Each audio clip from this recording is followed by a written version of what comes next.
Hey everybody, it's EJ from Eyedesyn.com, and today I'm really excited to introduce a new tutorial artist to Eyedesyn.com, David Ariev. Now, David is a super talented Cinema 4D artist, and he's a huge Octane nerd, and that's just what I'm gonna call him. So, if you're into Octane or you want to learn more about Octane, David's going to be your new best friend. So today he's going to be breaking down a scene I made rendering with physical renderer, and he's going to show you how to take that same scene and render it in Octane. So he's going to give a nice little comparison of physical render and Octane render. And if you want to see more tutorials about Octane from David, be sure to leave comments in the comments section and definitely show David some love and welcome him to Eyedesyn.com. So here is David. What's up everybody, my name is David Ariev and I'm going to be doing a quick tutorial for you today thanks to EJ Hassenfratz. I'm going to be using the same scene that he did the other day with that Nintendo Switch and kind of glossy textures.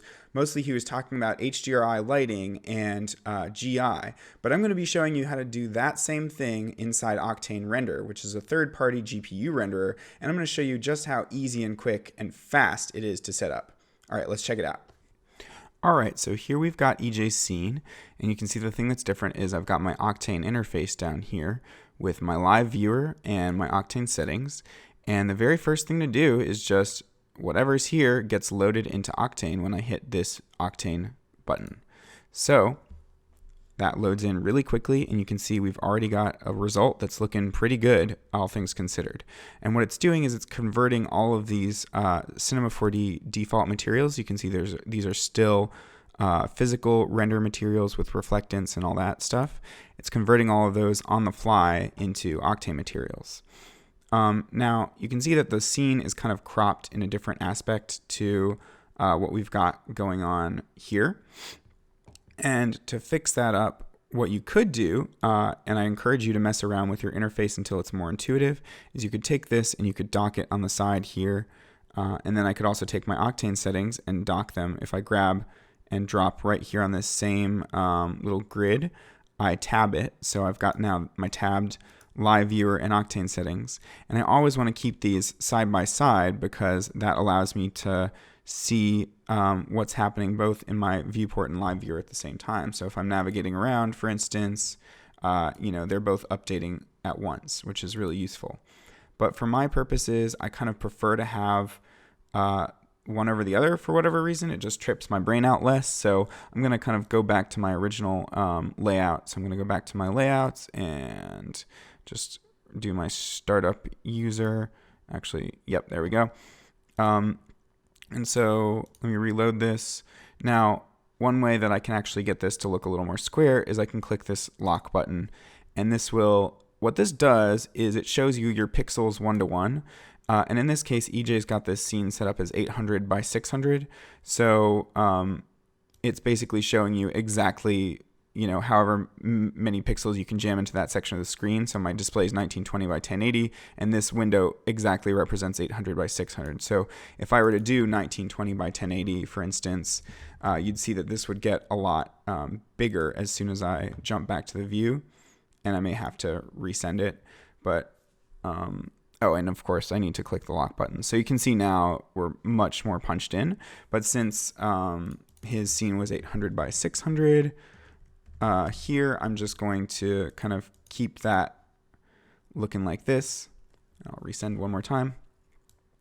And I don't need to see necessarily the whole kind of dimensions. I can just see a portion of it, and that's fine. And I just know that it'll render the rest of the scene too. But for my purposes, I'm going to kind of keep it this way because I'm most comfortable that way. All right, so the first thing I'm going to do is I'm going to take these 5 materials that are actually reflected in the scene, like the rest of these are just HDRIs, and I'm going to convert them to Octane materials so we can actually do further editing. So if I go to materials, I can just drop down and click on convert materials, and that's immediately changed them all into Octane materials. And then so I don't get confused, I then go to materials, remove unused materials. And this is the same dialog that you would find over here in, I think, function remove unused materials, but you don't want to do this one because it'll just get rid of a bunch of other stuff. You want to do the Octane specific one. So again, materials, remove unused materials. And now I'm all Octane, which is great. And the first thing that I'm noticing is that Octane has done a pretty good job, but it's misinterpreted some things. So for instance, if I go to this purple material, you can see that it's like all bright and blown out and looks kind of fuzzy around the edges, like it's glowing almost. And that's because it thought that there was an emission texture in physical render, but that's not true. An emission texture is something in Octane that emits light, very similar to like a luminance texture in standard or physical render. So in this case, I just want to untick that so it doesn't do that. And now things are looking a little more normal. The same thing is true for this blue. It's doing a weird thing. So let's go to the blue and untick emission. And now we should be in a much better place. And just for safety, I think that might be happening. Yes, it's also happening in the marble. So I'm just going to get rid of that too. All right, cool. So you can see this is calculating really fast. We can navigate around the scene and see it update in real time, which is huge for being able to art direct your scene. Now, I just want to get these textures looking a little bit nicer, a little more glossy, kind of like EJ had them. So you can see like for this texture, for instance, it's set to material type diffuse. Now, diffuse means no reflections. And there are 3 different modes that you get right here in this dropdown. You get diffuse, glossy, and specular. Glossy is the kind of most standard one where you get reflections, and you can see it's starting to reflect stuff. And then specular is a glass, kind of glassy materials or water or, subsurface scattering materials work here too. But I'm going to do glossy. You can see now we're getting some nice reflections. So let's just go through and do that for all of them. Let's do the blue and we'll change that to glossy. And then now, interestingly, this one, we're not getting that kind of specular highlight that we were in this one. Now, why is that? If we go to the roughness here, you can see the roughness is set to 0. And the roughness is the blurriness of the reflection. So Octane's kind of taking a lot of things for granted. It's constantly calculating blurry reflections. And the reason it's called roughness is because the rougher your surface in real life, like the more kind of sand grainy or the more bumps on your surface, the more that reflection will get diffused.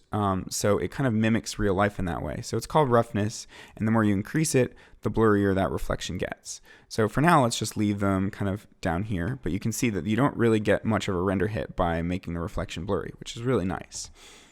So for the blue one, we'll do the same. We'll go in here and we'll just slam this down to 0 with this roughness.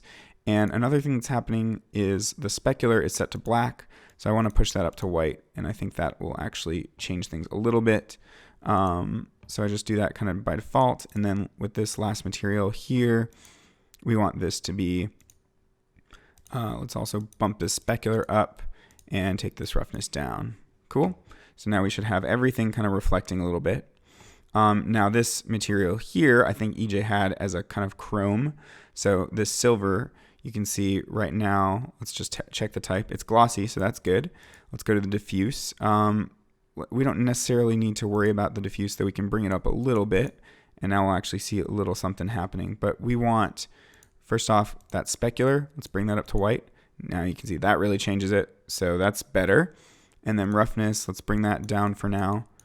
And finally, in this case, if we want like a metal, we want to come to the index or refraction. And instead of 1.3, let's bust it up to something a lot higher. Okay, so now we're getting that kind of mirror-like surface. But we're not seeing as much as we would want because it's all just kind of lit in this diffuse environment right now. There's no HDRI. And I'm going to kill this light as well, because I don't think that's actually doing anything, but we don't need that. So to put in an HDRI, I've got a handy button for that here, but normally you'll have in objects right under your live viewer, you'll have an HDRI environment. So let's do that. And here we can just load in a texture. And these are from EJ's scene, and I can just load in this first one here, and you can see everything changes radically. Now, if I bring this power down, it'll look a little more normal. And it gets kind of finicky because, the slider is really sensitive, and it just depends on the HDRI. If we want, we can kind of dial this in a little more subtly by holding down Alt or Option, and that'll let us kind of more fine-tune that exposure until we think it looks good. So that might work a little bit better. Then we can rotate it around. And you can see that's looking a lot nicer, right?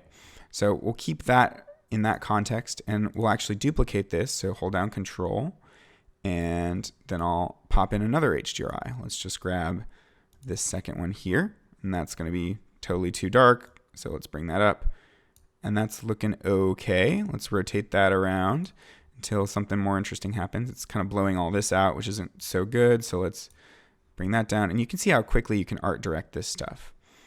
We can further art direct things if we go to our camera and right click and convert this into an Octane camera. So we just have to do Cinema 4D Octane tags and then go down to Octane camera tag. Okay, and here, if we turn on our camera imager, we can immediately affect the exposure, which is really useful, and the gamma. So if we think the shadows are too crunched, we can lift all those up and start playing around in here. And you can even go as far as to color balance it. So say it's a little too blue, we can kind of push it a little more against blue, actually, to make it more orange. So the more blue I put in this kind of color balance chip, the more orange the scene is going to get. So I'll make that more extreme. You can see it's now kind of pinkish, actually. So if we bring it more towards pink, it'll actually go away from that towards green. Not sure if that makes sense, but if you've ever color balanced a camera with like a kind of white balance card, that kind of makes sense. And then we can bring back down the gamma. So you can kind of create a look all inside Octane. And there are even these camera presets here for making more extreme looks. And you know, it's really good to go in. These are like LUTs, which means lookup tables. So yeah, you can totally craft a look right here inside the camera imager. So I definitely love this, and I love turning on this post-processing bloom, get a little bit of bloom going on, just a little haze. Anyway, that's neither here nor there, but I want to keep talking about HDRIs here. So because I've got two stacked one on the other, what Octane's doing is it calculates the one that's furthest up in the hierarchy. So if I turn this one off, it'll revert back to that original one there, which is pretty cool. So I'm going to keep going and create a third one. And this one, again, we'll go back to our main tab here and load in this third HDRI. And that's kind of interesting. Let's rotate that around. So now we're getting all this crazy glow. Let's bring this kind of down here. And now, you know, it's funny because like if you mess around with this camera imager too much, you can see I may have just like messed myself up because I, you know, changed the settings too much. But let's bring this down and let's kind of dial this back a little bit. That's a little more normal looking. Cool. I think that's looking cool. There's also a neutral response tick box, which might get you a little bit of a better result, a little less color cast. So yeah, and then let's do one final HDRI here, and we'll load in this studio. And this one obviously needs to be boosted in terms of the power, and that's looking pretty cool. Like that's pretty solid. And then we can rotate around. There we go. See, now we're getting some interesting reflections and highlights. We can rotate this guy around, and maybe I like that. I like how kind of shiny and glossy that is. You can even rotate it in Y if you want to go crazy, you know? Yeah. So I like how that's looking. Again, I'm going to go back to my camera imager and kind of change this a little to be, let's see, let's take out a little more blue so that we're kind of a little more neutral and kind of push it a little more towards pink. I mean, away from pink. I don't know. Now I'm just messing around. All right. So cool. And again, you can just pull down the exposure until those highlights are no longer clipping and play with the gamma and get kind of this interesting like flooded light look. Okay, so that's really cool, and you can see how fast that cleans up. Now, Octane, right now we've only given it 128 samples, so that's a very low number of samples. And if there's any graininess in here, we can clean that up by increasing our max samples in the settings. So I usually go anywhere between 1,000 and sometimes even 5,000 samples per frame. It just depends on the scene. But here now you can see it's going to take a minute, less than a minute to calculate all 1,000 samples. And this is just on my single GTX 980M on my laptop. I'm actually traveling right now, so I'm on my laptop. And you can see this is already like super clean. You don't really need any more than this. Now, I want to talk a little bit about let's see, what do we want to do next? This marble texture is looking terrible. So I can actually right click and select this material. And this is still converting some Cinema 4D stuff on the fly. So we've got all this layer shader stuff that I would kind of want to get rid of. So if I go into my Octane node editor, I can see my material at a glance. And if you don't have this docked, what you can do is you can go to, it's in this settings menu somewhere. Let's see, there it is. So materials, Octane node editor. So if you pull that up, then you'll get this. And I don't want any of this junk that EJ made. Get out of here. So actually I just deleted my HDRI by accident. I want to do this and not hit backspace, but hit delete. There we go. And that might be a Mac or PC thing. So now we should be having a blank wall, and I'm just going to do an easy cheat, which is Octane comes with this really cool database of materials that you can access. So materials open live DB, and here you can see there's a bunch of materials that you can just scroll through and pick one you like. I kind of stopped using this after a while, but it's a good place for beginners because you can see how certain people make different materials. And in here are some different marbles. So let's get one of these guys. Let's try this one. Looks good enough. We'll right click and we'll just say download. And then that will go to my materials here, and there's my marble. So I'm just going to replace this marble material here. And you can see it's done something. Let's go in and kind of alter this. So I'm going into this diffuse texture here, and I can twirl down UV transform.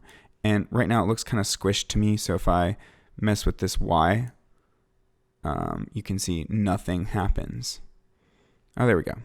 Now something's happening. So that's more kind of what I would expect. Not nearly as squished. Now it doesn't look like it's picking up a whole lot of reflections to me. So I can come into my specular here and kind of boost this until we get more reflections going on, and that's going to look a lot better. Yeah.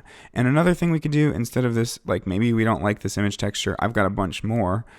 You can just come in and I've got my textures folder somewhere around here. And my favorite textures come from polygon.com. That's Polygon with 2 eyes.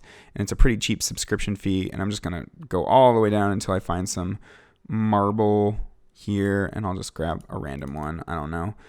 And let's see if this is any cooler looking. That's kind of interesting. I think I found one earlier that was kind of good. Let's go to marble 13. I'll just type in marble. There we go. Marble 13. Let's open that guy. All right, and that's kind of cool looking, though it's still squashed. So again, we can jump into this diffuse. And now what happened? We don't have our controls for scaling that texture. So if I go to my node editor again and click on get active material, so I don't see anything excessive. I've got all this random node that's floating there that we don't need. But you can see that this is currently a bitmap node piped into the diffuse. So that's that texture I brought in, but the more useful node is actually the image texture node. And this allows me to transform it and do some other cool stuff. So if I just copy this path here, I'll just click on this and copy it and paste it into this guy and then replace this node. Nothing should actually change, except that now I'll be able to click on this UV transform button here. And this will, I'm getting all cramped in this bottom right, but you'll see that this will get me that ability to change the scaling. So I can now, you can see what that did. That increased the Y height there. So that's looking a little less stretched. And maybe I want to kind of scale down the overall texture too. So I can scale these two down together until we get something a little cooler looking like that. And then what I can do is I can actually go back to this texture here up at the top, and I can just click on Invert, and that'll give me something a little bit nicer looking. And maybe I should have been doing this in a better context. Like I can actually like fly around here and look at my material here like this, and that might be a little bit better. All right, but you can see that's looking more kind of like EJ had it, I think, and we're picking up those reflections there. And yeah, let's give these reflections a little more blurriness. So I'll just select this material, come back in here and go to my roughness, and I'll punch this up a little bit. So you can see the more we do it, the more it's going to become this really general kind of diffuse blurry reflection, or less so. And maybe if we really want to punch the reflection, we can go to our index, and instead of 1.3, like plastics are more around 1.5, I think. So that will increase it a lot, which is cool. And then let's do the same thing for this blue. Let's give it a little roughness, a little blurry reflection there. And then again, with the index, we can come up to 1.5, somewhere around there. Cool. And then finally this floor, go to the black floor, increase our index to 1.5, increase our roughness here. Sweet. Now we're getting all this kind of more of a little bit more of a sophisticated look maybe. I don't like how bright all this is getting. So again, I can come to my camera imager and drop the exposure a little bit. So yeah, you get all this cool flexibility. Now I want to quickly go over the different modes in Octane for like basically GI. So our default mode, and if I go to my Octane settings, I'm going to tear this off so we can actually kind of see. So I'm going to undock this so we kind of see both the settings and what's happening all at once. So right now, again, we've got this 974 max samples, and you can see it, this bar progressing as we're getting more and more samples. So right now, 736 out of 974. And then right now I've got it set to GI ambient, which is interesting. So usually I actually have it set to GI ambient occlusion. So that was a mistake. So GI ambient occlusion factors in the AO, which is what we want. So I'm either always in, so the modes that I use are GI ambient occlusion or GI diffuse. So GI ambient occlusion is a little bit faster to calculate, whereas GI diffuse actually calculates more colored reflections and does a little bit more of a photorealistic result. But I think it takes a little longer too. So as you can see, it's like 43 seconds. Let's see if there's any difference. 42. It seems about the same in this scene. It's pretty similar. This one's maybe a little bit faster, but in other scenes with a lot of bounces, you might find that GI diffuse is a lot slower. Now, one thing I love about Octane is that I can click on compare here and store render buffer, and this gives me an A/B wipe. So if I really want to check out what the difference is between GI ambient occlusion and GI diffuse here, I can just go to the GI diffuse mode, let it refine a little bit for a second, and then I can do this A/B wipe. So you can see with the GI diffuse, we're getting a little more kind of light bouncing in there. So that's looking a little bit better. And the color here is reflecting this red a little more. You can see before it was a little more kind of greenish, and now we're getting a little more of a realistic light bounce up in here. So let's stick with GI diffuse because that's kind of cool. So we'll go compare, store render buffer. So now we're seeing the GI diffuse. Now another big mode, this is a whole different kernel. So right now we're in this kernel called direct lighting, which is actually a biased rendering kernel, meaning it's not actually physically calculating exactly how the light would be. It's taking some shortcuts, some cheats. That's the easy way to think about it. But if we go to something called path tracing, this is no longer taking cheats. This is now you're going into an unbiased mode. So if I go to path tracing, it's going to take a lot longer, but you're going to get potentially a much nicer result. And you can see you get a little more kind of fill in there, but in this case, you know, maybe it's not worth it. Maybe they're close enough. Like you can see how much more bounce you get inside of these kind of tubes here. So you get a lot more flooding of light with path tracing, and you get the most bounces, and you know, it's the most physically accurate result. But in this case, you know, maybe I don't care because it's going to take, it says 14 minutes per frame, but that's because it's calculating all these samples. So if I brought this back down to 1000, kind of where we had it before, it's still only going to take, you know, 54 seconds for this frame, which is still pretty dang fast. So in this case, I'm going to switch back to, I think, direct lighting. And I want to talk a little more about the specular and glossy depth and diffuse depth. So if we take all these down, say we take the specular down to 0, the glossy down to 0, and the diffuse down to 1, you can see how much our render changes. You can see the before looked like that, and now we're here. And so these are just literally the number of bounces. So if we increase the diffuse depth, this is more and more bounces, and the more you bring it up, the longer it'll take to render. So it's kind of like a process of optimization where you can start at nothing and see like how many do I need before I don't even notice the difference between 5 and say 6. Like if I'm not noticing the difference there, like for instance, let's just do this. Let's go compare, wait for it to refine, and we'll go compare store render buffer. Okay. And now let's punch it up to 6 or even higher. Say we punch it up to 8 and we go like, okay, you can see that there is a difference in there, right? But that's pretty dang subtle. So that's kind of a who cares kind of moment. So let's take this down back to 5. So we can definitely get away with 5, right? And then same thing for the glossy. Let's start bringing this up. And you can see, like, I kind of just jammed that up too fast, but like 1, 2, like 2 makes a huge difference, right? So let's go compare store there. So we definitely want at least 2, 3, oops, I went the wrong way, 3. So between 2 and 3, you can tell a little bit. 4. I forgot to store the render buffer, but you get the idea. So let's go compare store, and let's go now to 5. And between 4 and 5, there's such a subtle difference that I don't think it matters.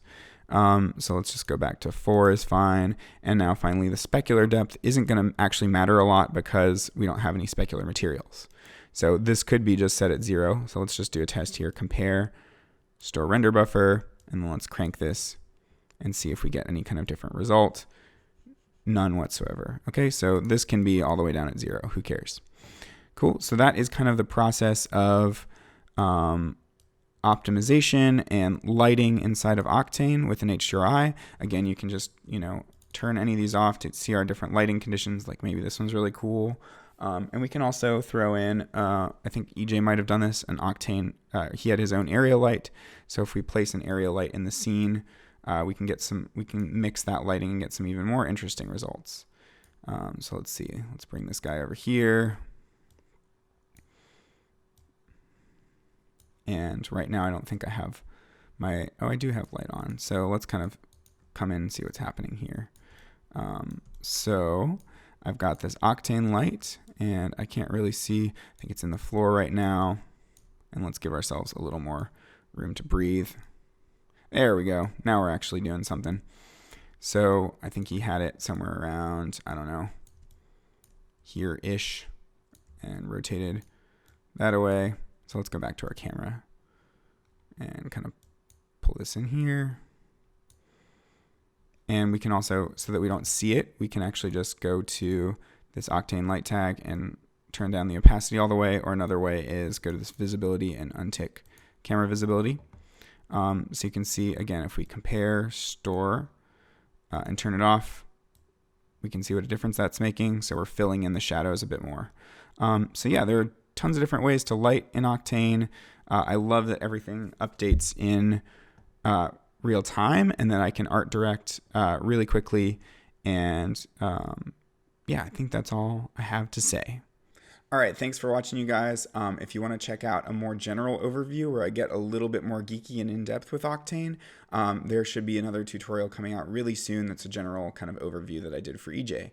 And I'll continue to pump out these Octane tutorials if you guys like them. It's really fun for me to do this, and I hope to see you guys soon. If you want to follow me on Twitter, I'm at David Ariev. That's David A-R-I-E-W.